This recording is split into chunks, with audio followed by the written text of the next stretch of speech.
In today's tutorial, let's do the pinpoint crochet blanket, another free pattern by yarnspirations.com. Welcome back to the Crochet Crowd as well as yarnspirations.com. I'm your host Mikey. Today we're going to work on the pinpoint crochet blanket just like you see here. These are granny squares that are attached together with a hint of color right in the interior with the circle center, and then it squares out near the outside. So this is a great little pattern to work with. It's a 2-page pattern just like you see here, and on page number 2 there is also a diagram to follow and also the color format in order to follow it if you'd like to make it like the original, just like this. So what we're going to be doing in today's tutorial is I'll show you how to make the square. I'll show you how to join the squares together with a nice seamless join, and then I'll show you how to do the outside with the reverse single crochet so that you can finish your entire project. So ahead of time I've done my homework and I have 3 complete, and today I'm going to show you how to make another one right here, and then I'm going to show you how to sew it within here so that you have a nice seamless join. You will see that here that there's no raised edges. I know from this angle you probably can't see that, but you'll see that there's no raised edges when you do it with an invisible seam join just like this, and I'll show you how to do that today as well.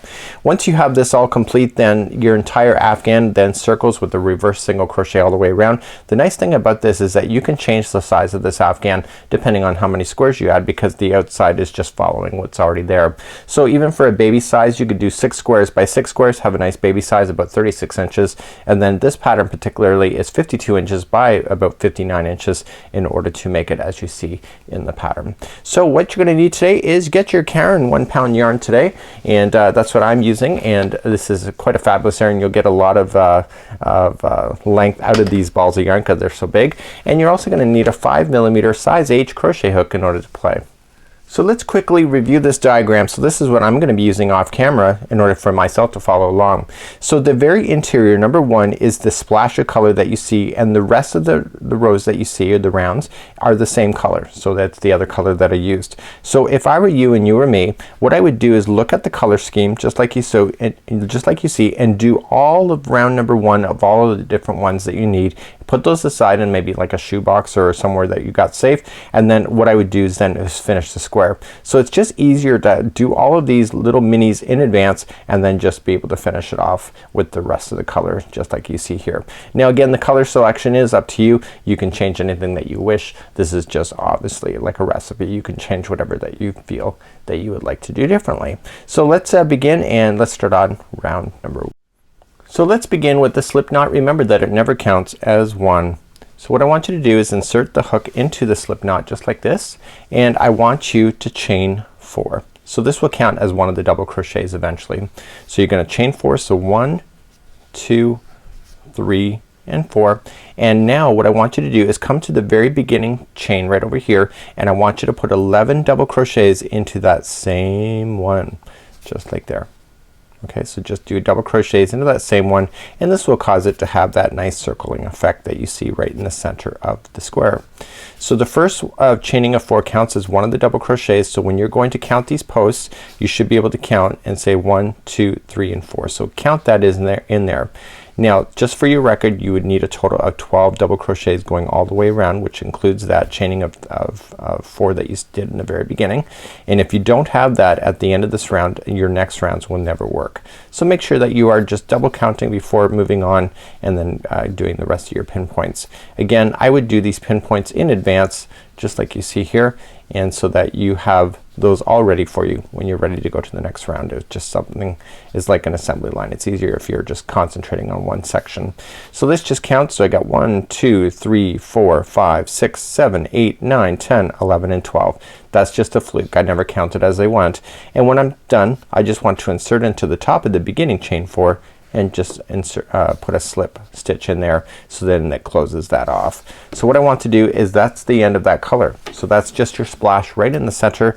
Just trim the yarn and just pull that yarn through the loop like so, and then just weave it in a few of the extra stitches that you see, and then the next round we'll get that trapped into position full time, and then you won't have to worry about that going forward.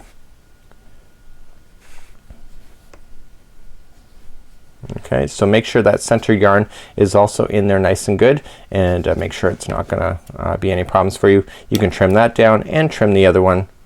They're both out, and now it's good to go. So there's your splash of color, and that's what you need to do for round number 1. So let's begin round number 2. Grab your next color yarn. This is going to be the solid color yarn that you see in the entire Afghan. It's the main color. So what you want to do here is that you want to grab your splash of color just like you see, and you want to go into any stitch. It doesn't matter, there's only 12 in there, so you can't go wrong. Go into any stitch and insert your hook. Do not tie any slip knots here. I want you to just loop it and pull it through your hook right here, and let that straggler string fall in around the ring, and you're gonna trap that into position as you go. This is a very easy round. You're gonna chain 3, which counts as a double crochet, and coming into the same stitch where you just did that to put another double crochet. So what you're gonna do for the entire duration of this round, and it can keep this straggler right down on top so you can trap it, is that every stitch will get 2 double crochets. Nice and simple. No extra brain power used. So make sure that every stitch around. So you're gonna have 12 groups of 2 stitches into the entire round by the time you're done. So make sure you have that count before moving forward. So you got this, here's one group of 1, 2 and 3, and you will have 12 of those going all the way around. Please do that. I'll see you at the end of this round. So I'm coming all the way back around. I do have my 12 groups of 2. Okay, there will be 24 double crochets if you want to count it that way. And once you have that done, just slip stitch to the top of the beginning, chain 3. And that concludes that round of number 1. Let's move on, or round number 2, sorry. Let's move on to round number 3. Round number 3, we're going to start off in the edges. You will notice will be higher stitches. They'll be longer than the ones in the middle. So it's gonna have to make a square. So the ones on the corners have to be a longer stitch in order to compensate for that square. So to begin, we're gonna chain 4, which counts as a treble crochet. So chain 4, and into the same stitch I want you to treble. So just wrap the hook twice and into the exact same stitch and just follow it through. Okay, so to treble again is wrap the hook twice into the same stitch, pull through, so you have 4 loops on the hook, pull through 2, 2 and 2. So you will have a total, this chaining of 4 that you started with counts as the first treble, so you have a total of 3. Now you're gonna chain 1. So the nice thing about this particular pattern is that you're going to skip 2 stitches here, 1 and 2, go to the 3rd, and this will be the middle section of a flat section of a square. So this one will be 3 double crochets. So 1, 2 and 3. See? So this one here was a treble because it's a corner. This here is a flat because it's the middle section. Then you're gonna chain 1, and now you skip 2, 1 and 2, and do another corner. So the corners will always be 3 trebles into the same one. So let's do that. So 1, and make sure you wrap that hook twice in order to get those trebles. Just there, and now there's 3 in there. And now on the corner you will always from this point forward chain 3. So 1, 2, 3. So whenever there's a corner, always chain 3. Coming into the exact same stitch where you just were, treble 3 more times. Okay, so that forms your 90-degree turn on the corners. Just like there. So now chain 1, skip 2, so 1 and 2, go to the 3rd, and 3 double crochets. So this is a middle section of your square. So 1, 2 and 3, chain 1, and now you're ready for another corner again. So skip 2, 1 and 2, the 3rd one over, you're gonna put 3 trebles in there. It's the same thing as you did before.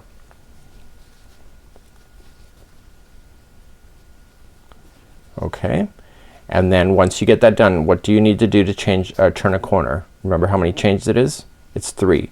1, 2 and 3, coming into the same one and treble again 3 more times. So there's your 90-degree turn. So okay, so now do you see how to do that? So continue then for the rest of this round. Okay, so chain 1, skip 2, 1 and 2, go to the 3rd, 3 double crochets, and then chain 1, do another corner, and so on. So I'll meet you at the end of this round. As you're coming around then, so you skip 2, go to the middle section, it's the 3rd one over, 3 double crochets. Okay, now when you did this, when you started with just only a partial half corner, just like you see right here. So you make sure chain 1, and you're gonna finish that corner going into the same stitch where you did the starting out of, and you want to treble 3 times.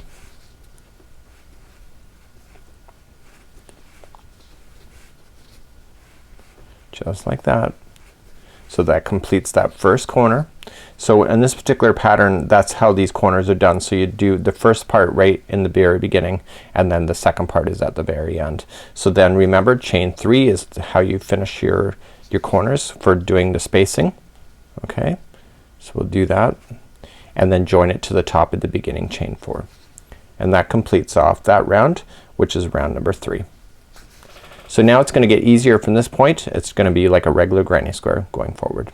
Now rounds 4 and 5, the final 2 rounds, are identical to each other. They're just the difference is that the squares will be bigger. So watch how it's done, and you're gonna chain 3, and in the corner now we're no longer worrying about trebles. It was only that one round that we worry about, and we're gonna put 2 double crochets into that same chain 3 space. So there's half a corner, and we're gonna move forward. So chain 1 and go to the next space here, just jump right over these and double crochet 3 times. And then how many are you gonna chain then to move forward? If you said 1, you're right. So chain 1, go to the next space, 3 double crochets. So the only difference between this round and the next round is that there's gonna be more spaces in between the corners. So that's the granny square growing equally on all sides. Chain 1, and now here's your corner. So the corners here are gonna be 3 double crochet followed by how many chains? Do you remember? It was 3. So 1, 2, 3 to turn the corner and coming back in. So 3 double crochet in, chain 1, and then coming into the next space here is 3 double crochet. So please do that same thing going all the way around for round number 4, and I'll see at the end of this round get you started round 5, and then that's it for the sizes of granny squares that's required for this pattern. So I'm coming up near to the end. I'm just coming into the final corner, putting in my 3 double crochet, chain 3 to finish, remember, and then join it to the top of the first chain 3. That concludes off round number 4. So round number 5, we just start exactly where we are and chain up 3, counts as a double crochet, and then 2 more double crochet into that same space. So as I mentioned before, is that the only difference between 4 and 5 is that there's more spaces in between the corners. So you see that there's 3 this time, last time there was only 2. So that's really not a big deal, right? So chain 1 and then jump to the first space and 3 double crochet as you move forward into this pattern. Okay, then chain 1, move to the next space, 3 double crochet. So it's like a typical granny at this point, really quite easy to do. Chain 1 and then the next corner, or next space, sorry, and then the next one after this is the corner. So remember how many do you do in a corner?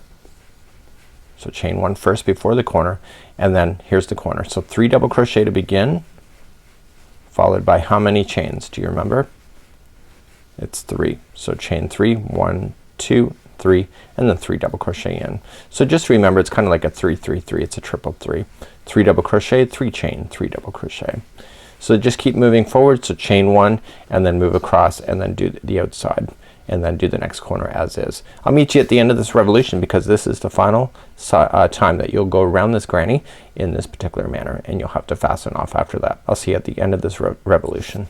As you come up all the way to the end, you're just gonna do your final corner, and that's it for these granny squares. Now what I would recommend to you, let's just chain 3. So what I'd recommend to you is that you get a darning needle and just seal off the final strand, and instead of worrying about it at the very end of your project, it's one less tail to deal with. So I just slip stitch to the beginning of the top of chain 3. So this is what I would do if I were you, and again that's completely your choice, you are the artist, is that you would just pull it through and you can just weave it in, and some people like to leave all their strands to the end, but then some people it becomes a nightmare when you do so. So what I would do is that this is the good side that you've been looking at as you've been going around. The other side looks different, okay? So this is the bad side, this is the wrong side. So what I would do if I were you, you and me, I would put this in through a darning needle now, okay, so that you have all your squares done and they're all perfectly prepared for when you're ready to go assemble at the end. Turn it round, okay, and go from the back end and just go across. So only go, just go across on the back side. So don't let that needle hit the front side of the project. If you see it on the front side, you know you're too deep. So just coming across 1, and when you do it, just don't manipulate anything so that it's gonna change the look of your project. So come back for 2. Again, it's not on this side, it's only on the back. So just keep it to the fibers on the back and go back the other way for 3. Therefore you can safely trim this out now and you will never see this strand ever again. Okay, so you got it right out of your way, and so now you've got a perfect granny now ready to go into your project at the end. So let's talk about the assembly next, and let's go through that. So here's the diagram back once again. So we have our assembly diagram, and you can see the colors of the dots are the splashes that are inside the centers, just like you see here. What I'd recommend is getting all your squares done, so you'll have like a whole stack of cards or a stack of grannies just like this, and you'll lay them down on a table. That's what I would do. Have them laid down so that the good side or the right side is facing up towards you, so then it's easier to look at and being able to move things around. If you want to be more strategic in the sense of being more random, you can do so. That's completely up to you. So what I'd recommend is that you sew the squares as a massive string all the way across. So just sew a seam all the way going upward. It doesn't matter which direction you go in, but put these together. Then move to the next section and then put these together, and then keep doing that all the way across. So what's gonna happen is when you're done this, all of the seams in the vertical direction that you see will all be attached, and then what you want to do then is come back and then seam out completely across. This is a lot quicker to do than it is to join as you go for each one in order to worry about it. So if you go in a massive strand like that, it's just a lot easier. So I leave that to you to make that choice. So how do we want to attach it? Let's talk about the instructions for doing that. So here's my sample, and I've got a smaller sample. So let's just say that I did all of that you saw in the diagram. I would have put a seam line all the way up the project, okay, and I would have done that on this side and continued to go on, and then when I got all those verticals done, I would have came across and did all these. But because I'm doing a smaller sample, I just put these together right where you see. So you can't really see it from your angle, but there's no raised edges here. It's completely flat here because of the way that I did it. It's called an invisible seam in the sense that it's very strategic on where you're sewing. So what I want to do is that I want to put these together. It's a complete square, so it doesn't matter which way that I have. The only thing you got to watch for is that you don't accidentally turn it upside down, because it is visually different on the other side than it is on this side. So what I want to do is that I want to start off on an edge, and I want to concentrate, and I want to show you exactly where you should be going in this. Let me zoom in next. So here's the zoomed in look. So every stitch you noticed should have two strands just like you see. If you attach to both strands here, you end up with a big seam line that's going to be standing out like a window pane when you're going to join these. So you want to watch for that. So what you want to pay attention to is look at the two strings and think about how they're going to go together. For this one, you want to get the one that's on the back side. Okay, so the one that's furthest away, and on this one you want to go on the back side of here. So what you want to do is you want to attach the two strands here. Okay, just only the two, just like you see here. So when you're going to sew, you only want to use those all the way down. So if you use the two main strands, let me just show you that. So if you use this strand and this, okay, so it's like a complete stitch. When you go to do it, that will bunch up and make it look like it's standing off like a window pane. If you like that look, go for it. That's completely your creativity. But if you go into where I'm suggesting is that you'll end up with a nice flat line. So let's show you how to attach the yarn, and let's begin from that point. So grab a yarn strand that's going to be long enough to go all the way in the vertical or all the way in the horizontal. And what I want you to do is slip knot on the other side, but do not close it. Put the other side into your darning needle like this. So you'll notice that, remember, you had 3 chains in the corner on both sides. So again, remember what I just talked about. I only want to go into the middle one of the 3. So just in the middle.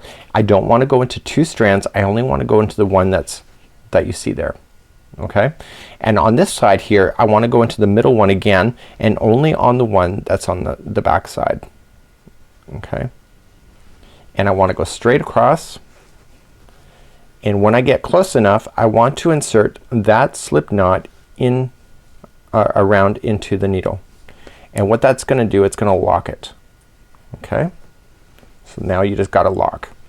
So every stitch matches each other because each one of the squares are the same.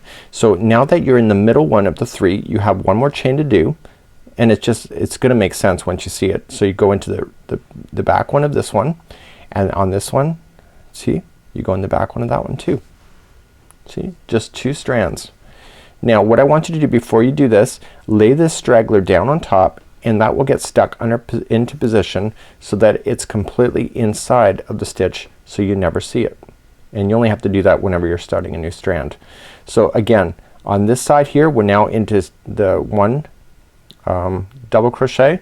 So again into the back one of that one and right directly across. The stitches all match each other, just a matter of getting it started, and again keeping that straggler down on top. And you keep moving like that all the way down. So they're just all matching each other like a puzzle.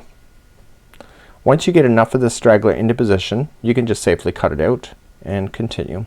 So all the double crochets will match each other all the way across, and when you have chain spaces, so I'm gonna get rid of this now. It's pretty much in there. So whenever you have a chain space, you are going to then just go into the chain space in order to make it work. Okay, so just continuing along. So I'm still in double crochets at this moment. Okay, the next one, see it's a chain space, so going into that chain and going into this chain on this side, you can get it to match. Sorry about that. So that's all you have to do for joining. Okay, it's called an invisible seam. And what this is gonna do, and you'll see it happening right before your eyes, it's gonna lay it nice and flat as you go and attach it together. So what I want you to do is continue along. I'll show you how to turn a corner just in case you're deciding to do it my same way, and then I'll carry on from that point. So when you're coming near a corner, remember you have your chain 3 spaces. They're all chain 3s in a corner like this. You just want to continue to match just like you see. So because there's 3 chains, this chain over here and here will all match each other as you go all the way across. So I'm in the 3rd chain, so I go across and I match it over. So I'm matching over on a diagonal just like you see here. And if you feel more confident, you can actually go in the diagonal and the other way too, just to make sure that you get it. So you can go back to this one over here that I was working on and just go diagonally across, and that does a nice closed finish right in the middle section right here. So you can turn your work and then just continue to work down the seam, again just concentrating on the strands that you're supposed to be. So what I'm gonna do is I'll leave this for you, and then I'll see at the end of this this section here, I'll show you how to just finish it off, and then we're gonna just cover the border really quick because the border is just once around just to finalize everything off. So when you get all the way to the edge and you got nowhere to go, remember that there was 3 chains in each one here. You want to finish on the middle chain of the 3. So the second one in, and again just finishing it off just like this. So what I would do is just tie it. So just going in and tying it, and to hide this end, all I just want to do is glide the hook in, or sorry, glide the needle in, and just kind of coming up underneath, going 1. Now see how I just pulled that too tight, so just kind of pull it back out. Once you can't do that after the second time, so you got to do it the first time if you pull it too tight. So going in 2, again just be snug but not over pulling on it, and then going back in 3rd time, and then you can completely cut that right out and never have to worry about that falling out of your project. Okay, so you can cut that out, and now that's it. So that's would be how you attach your squares together if you were gonna do that. And now let's talk about the border next. So once your Afghan is complete, there obviously will be more squares in this. You have to go once around all with a reverse single crochet. It's also called a crab stitch. So in the corners what you're gonna have is 3 crab stitches, or 3 reversed single crochets, and then each one of these double crochets will have 1, and then each space will also have 1, just like you see here. So let's attach and let's begin to work on this. So let's just attach it with a slip knot, and we'll just do a fasten on. So go right into a corner like this and pull it around, and then just grab that same yarn and pull through. Okay, so therefore everything is attached. So let's begin to do the crab stitch next. So reverse single crochet is exactly what was promised. Usually we always move forward. We usually go in this direction. This time we're gonna go in the reverse. That's why it's called the reverse double crochet, or reverse single crochet. So what we're gonna do is that we've already, just the way that we have attached it, we've already done chain 1, and what we're gonna do is that we are going to then come to the first stitch right in behind. Okay, so just going in to the first stitch. So usually I move forward, I'm moving backward into the first stitch, and I go into that stitch just like this, and then I yarn over, pull through. Okay, and then I have 2 loops on my hook, and I yarn over and pull through those 2. So then I move forward and then I move backward in the sense of reverse. So I go to the middle one of the 3 going into that next stitch, pull through. Okay, there will be 2 loops onto the hook, pull through those 2. So they're going into the next one, pull through. There's also other tutorials available for reverse single crochet if this is not connecting with you. So you can either go right into the chain or you can go right into the space, which I would probably do, and just reverse single crochet. So once you get it started and you get used to the motion, you can just quickly speed up and just going in a reverse all the way around. Just make sure that if you decided to go in a space or a chain, you're just consistent so the whole thing looks consistent as you go around. So what I want you to do is reverse single crochet all the way around in the corner spaces of the chain 3s. I want you to put 3 of those in, and then all the rest of it is just 1 reverse single crochet in each. I'll see you at the end of this round. So as you come all the way back around, I'm just reverse single crocheting. I've been all the way around this particular project and I'm coming in, and remember when we attached right in the corner, but we never did any reverse single crochets there. We immediately started right here where my thumb is moving. So what I want to do is grab this straggler here, and now the remaining of this chain 3 is that I'm just going to put in 3 reverse single crochets to finish off this round. So that's it. So what I want to do is that I want to just trim this yarn, and I want to grab a darning needle. Now with reverse single crochet it's best to use a darning needle to finish that off. Now because I just covered the straggler, I can get rid of that out. The reverse single crochet is kind of a really tight stitch, and if you don't finish it off right, what happens is you end up with a gap. Do you see how it's not quite there right here? So what you want to do is you want to just kind of pull it over with the darning needle so that it matches, and what I want to do is come to the reverse side. So this is the good side I'm looking at, so I want to come in behind there and kind of bring it so it looks like it's all matching. Then just turn it over from the back side and just go in and out of the project 2 more times in order to finish off that final strand, and therefore you don't have to worry about that as well. So it's a nice way to be able to weave in your ends and also secure it at the same time. So this is how you do the pinpoint crochet Afghan, just like you see here, and all it just needs is now shaping. You can see that there's beautiful edging just like you see here. Let me zoom out and let's conclude today's tutorial. So this is what it looks like. You got the reverse single crochet around the edging just like you see here. You see it attached. You see the other side here. This is the wrong side. Okay, so it looks completely different. You can still see a little bit of the reverse single crochet on here, but it really does show more on the good side of the project. So this is how you do this pinpoint crochet blanket. Hopefully you enjoy. And on behalf of Yarnspirations as well as the crochetcrowd.com, have a super day. We'll see you again real soon. Bye bye.